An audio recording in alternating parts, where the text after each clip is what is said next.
Sam Seder, Emma Vigeland on the Majority Report. It is a pleasure to welcome to the program Dennis Pilash, editor of the Commons Journal, assistant professor at Kyiv Institute of International Relations. And Dennis, you were just telling us that at this moment there's air raid sounds in Kyiv. Give us a sense of what life has been like over the past couple of years. Yeah, so the life since Russia has unleashed its attack on Ukraine has been obviously terrible. So the lives of millions of tens of millions of people have been uprooted. Many people had to flee. Many people have actually lost their lives. And just the previous 2 months, June and July, they have been one of the deadliest by the civilian death toll since the start of the full-scale invasion back in February 2022. So in any case, your life is affected here. You live in constant air raid sirens, because at almost every night, the majority of Ukrainian cities, starting from Kyiv, but not even to mention those that are closer to the front lines, like Kharkiv, Kryvyi Rih, or Dnipro, or Zaporizhia, they are constantly shelled. They are attacked by missiles. They are attacked by drones. And well, this requests a complete restructuring of your life and accommodating to the wartime conditions. And of course, the constant loss of your friends, your relatives, is also something to be reckoned with. So I'm just coming from another funeral. David Chichkan, who was an anarchist activist and artist with a very straightforward class-based art. So he volunteered to the army and he was killed at the front line. And again, this was a person who was completely dedicated to the social liberation of the entire humanity. And he just felt that, just like many millions of Ukrainians, that there is no other option, because we are now put against a force that actually says that Ukraine has no right to exist as an entity, as a separate republic, and that brings total carnage, death, occupation, oppression, lack of any prospects for any liberation struggles, actually. So this is something that we are living constantly in. It is, and our condolences. We mentioned this beforehand for his loss. We are. It is difficult for folks in the United States to get a full sort of like accounting of the perspective of the Ukrainian people in this. I mean, at various times we've been told that this is nothing more than a proxy war between the United States and Russia. I mean, there's various. We can get into your perspective on the agenda of Putin's agenda in waging this. But from your perspective, like, where are the Ukrainian people in this? Is this how much of the desire to fight will exist, even absent U.S. support, if that ends up coming to pass? I mean, certainly it has been shaky as of late.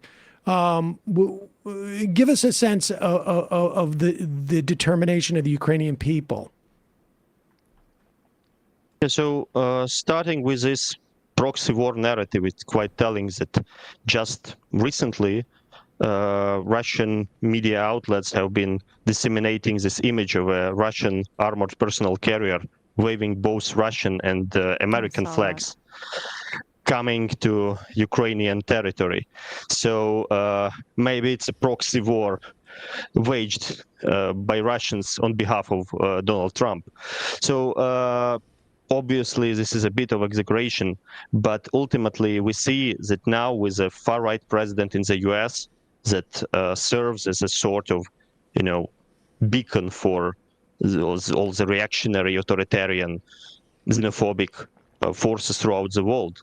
So there is this clear alignment into a sort of a new axis between Washington and Moscow. And in this regard, all this very, like courting the Russian war criminal, just like Trump was courting the Netanyahu, another war criminal. So it's probably the only type of persons that are really welcome to the US now are war criminals, and everyone else is just humiliated. But anyway, so here on the ground, with a feeling of ordinary, common working class Ukrainian people, so obviously the situation is quite harsh and grim, because no normal person wants to live in a war. No normal person wants to wage a war. No normal person wants to kill or be killed. But we are put into this situation when essentially a stronger far-right dictatorship, a very conservative one, a very authoritarian one that actually brings, even on the pretty, like low standards of post-Soviet space in terms of like democratic freedoms, a very, very harsh regime of occupation, for instance. Again, just an example. So I used to work briefly at a Ukrainian media with journalist Victoria Roshina. So she was arrested illegally on the occupied territories by the Russian occupiers. So she was held in prison without, like any charges. She was tortured. She was ultimately killed, and she was set up for a prisoner swap, but she never returned home. They returned home her body with several organs missing just to hide, to conceal the tortures. And only afterwards it was identified. And this is one of the many stories that you actually can come across. So, but at the other hand, of course, people are really tired with the war and with all the hardships of the war. And again, as you can predict, the ruling classes everywhere, they want to put all the burden of the war on the shoulders of laboring people, of the working people. So, of course, it's disproportionately really affecting working people here. And yes, as no one else in the world, Ukrainians would love to see peace in Ukraine. But unfortunately, on the other side, on the side of the Russian aggressors, there was no real desire for, like bona fide, real peace talks, some talks that would actually take into account the interests of Ukrainians. So it was just the language of the ultimatums. It's sort of, like maximalist demands, no compromises. So even what we hear now, what is rumored to be inside the so-called, like peace proposals. So it's, again, that Ukraine should give up more land, even that land that isn't occupied by the Russians at this moment. And instead, it gets nothing.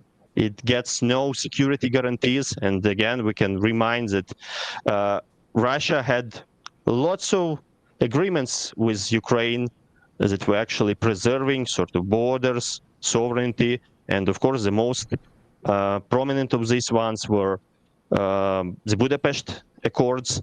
So when Ukraine gave up the nuclear weapons left after the Soviet Union, Russia, as well as the US, guaranteed its territorial integrity, sovereignty, and ultimately Russia was the one that broke it up. And now you can see that they have like full, almost full free hands given by the far-right administration in the United States. So in this situation, of course, it seems that there is not so much room for alternatives, because still Ukrainians, they are both tired of the war. They want peace, but they don't want to, like cede more and more, not just land. It's not about the territory so much as it's about the people. Those people who will be left out under the occupation, or the people who will probably never return to their homes in such a scenario. So this is indicated by the opinion polls that Ukrainians both want a peaceful solution, a solution grounded on some diplomatic terms, but they aren't going to give up, more millions of people to a rather brutal oppressor. And again, now Ukraine is constantly blackmailed by Trump and his cronies, yes, that it will be completely cut off of aid. And again, in this broader sense, you could see another example of imperialist and neo-colonialist, economic colonialist thinking with a so-called rare minerals deal.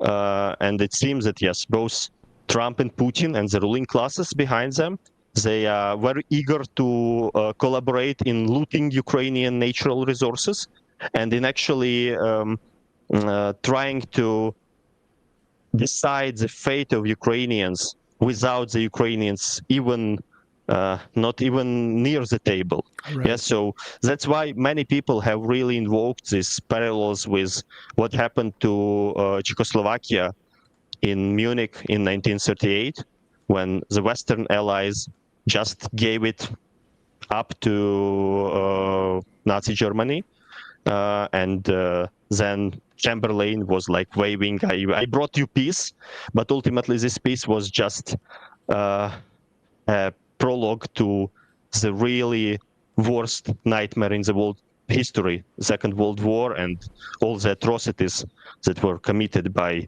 Nazis and their allies in that war. So we have not much room to do, and still Ukrainians recall 2022, when again many were predicting that Ukraine is set to be, like destroyed very quickly by this overwhelming military power by Putin's Russia. And at that point, Ukraine had almost no Western aid, actually, military aid. It was mostly, and it's still mostly operating old Soviet equipment. And still, Ukraine managed to halt the Russian invasion. I just want to make a point there. Is I think that people forget this, that the U.S., it wasn't until like a week or two or three after the invasion that there was even any talk of providing additional aid to Ukraine in terms of weaponry, because I think there was a sense, I mean, Biden in the months leading up to the invasion kept issuing warnings. It did not seem that Europe was even taking it seriously. I think the attack was in February, and maybe as early as even as late as December, he was warning, and Europe was not responding. And I think, frankly, there was, as far as, to the extent that I have no particular insight other than watching the behavior of the administration, that they were surprised and that Europe was surprised at Ukraine's ability to fight back. And then the obligation of fulfilling the obligation, both from the Budapest Accords and also just in general understanding the potential threat was when they started to provide weaponry. But let me ask you, you mentioned that the working class in Ukraine, like in most of these scenarios, are bearing the brunt of fighting this war. How would you characterize the protests that we saw about 3 weeks ago in the wake of Zelensky essentially propagating a new law that inhibits the independence of Ukraine's anti-corruption entities? Yeah, so this was widely regarded as the first, like huge protest in Ukraine in times of the full-scale invasion and the martial law that obviously was introduced. But actually, there were local pockets of protests throughout the country for different reasons. You could find healthcare workers protesting the closure of their institutions. It is also happening, albeit it's quite, like obvious that in times of war, when so many people need help for their physical and mental health, you need to expand the network of the medical facilities. But instead, the government is run by this neoliberal logic of optimization, cuts, and austerity, and everything is So such examples when people were protesting for that their local administrations were spending money for some nonsense items instead of actually strengthening the defense of the country or making everything that is also quite necessary in times of war. There were protests about, again, preserving some cultural institutions, but this law that was introduced, and it was like passed in, a handful of minutes in the parliament without any proper discussion, without any communication to the people. It wasn't the first law that was put forward in such a way. So we've seen a couple of laws that were curbing, for instance, some of the labor and social rights in Ukraine. They were also passed in a quite similar manner. So without proper discussion, without even explaining for the people why it's needed to help the bosses to fire you, in a more easier manner, how it will help the resistance and the war effort. So people ultimately got really fed up by this way of really obliterating the independence, in this case, not just of these anti-corruption bodies, but of the parliament itself. So the parliament is just, like nodding whatever the presidential vertical says, and it's not even about the executive power, not about the cabinet of ministers, it's about the office of the president. It is, not so checked, you can say unchecked body, and people really are frustrated by this way of dealing with challenges in contemporary Ukraine, with this concentration of power and with lack of real public discussion. And you should take into account that Ukraine hasn't fully, descended into sort of this oligarchic autocracy that is quite widespread in the post-Soviet space, partially because of the traditions of mass mobilizations for every couple of years. We had mass protests triggered by different things, and this was something that helped to keep the power in check. So now you could see, again, a very spontaneous protest by mostly young people, many of them, maybe this was their first experience of being politicized, of being part of a mass street mobilization, because they lived through the COVID restrictions and then through the full-scale invasion. So obviously there were no mass gatherings of people. And you could see that actually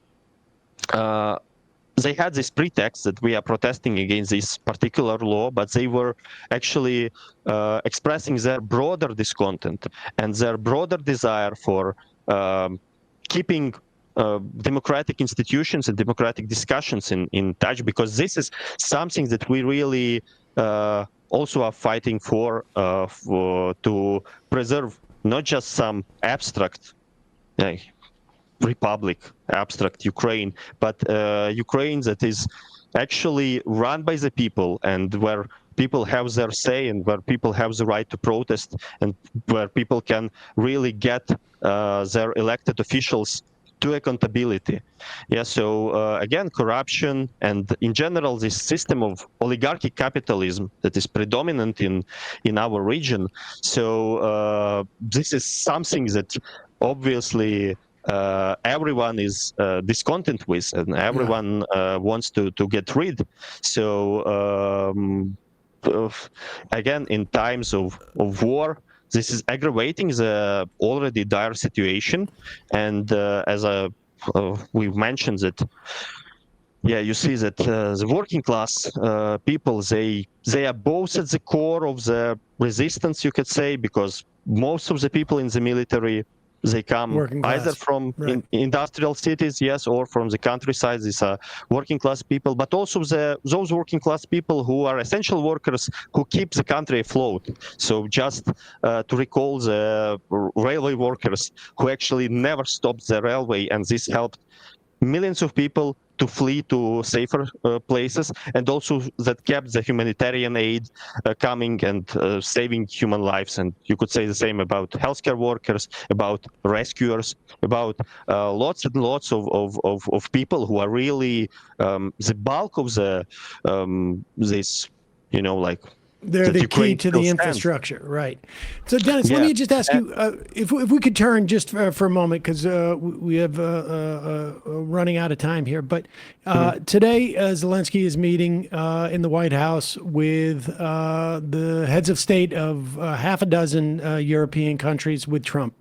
Trump has come from the Putin meeting in Alaska on Friday, and all that seems to have come out of that was that the Trump administration has moved from wanting a ceasefire to accepting Putin's desire for a peace agreement. Within like 5 hours of the meeting, he'd change from ceasefire to peace agreement, which is notable, right? Yeah, I mean, well, articulate for us what the difference would be and why there is a suspicion over the idea of a peace agreement versus a ceasefire. So you could see how the Kremlin has been really sabotaging, rejecting any sort of ceasefire. Yeah, so even the, you know, like stopping shellings of Ukrainian cities and like any civilian objects, civilian infrastructure, and every time they tried to say, what we are going for a you know, like broader peace agreement immediately, no ceasefire. This meant that more and more lives have been taken, more and more people have been killed, and they actually want to have this very swift, you know, like without any proper consideration, so-called agreement to actually enforce their very expansionistic terms on Ukraine, and to actually come to some, you know, like middle ground, some normalization with the US at the expense of Ukrainians. Yes, so no one cares about the Ukrainians, so we can just like split them up and then exploit them and their natural resources, and we will be at the same time admitted back to this club of the, you know, like white colonizers of the West. That Russia actually always tried to be and always was, albeit it tried to also present itself as somehow antithetical to the West, to make its propaganda for the global South, albeit their treatment of countries that are smaller and weaker than them is not no better than the worst cases of Western imperialism. So this is everything is about the same type of. Yeah, so this is actually quite, dangerous because without any other alternative, any other option, when you are like cornered and you had this ultimatum that you should actually agree to the worst terms, and you will have some agreements that will rip the country off. So this may be a point of no return, but actually, very few people they believe that any real agreement will be reached. Yeah, so it seems that this will be just maybe another step for embracing like Russia as part of this like far-right conservative networks throughout the world, but it wouldn't really bring any end to this hot phase of hostilities.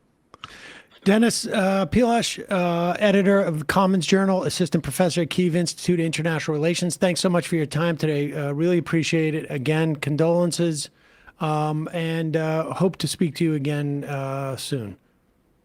Thank you so much.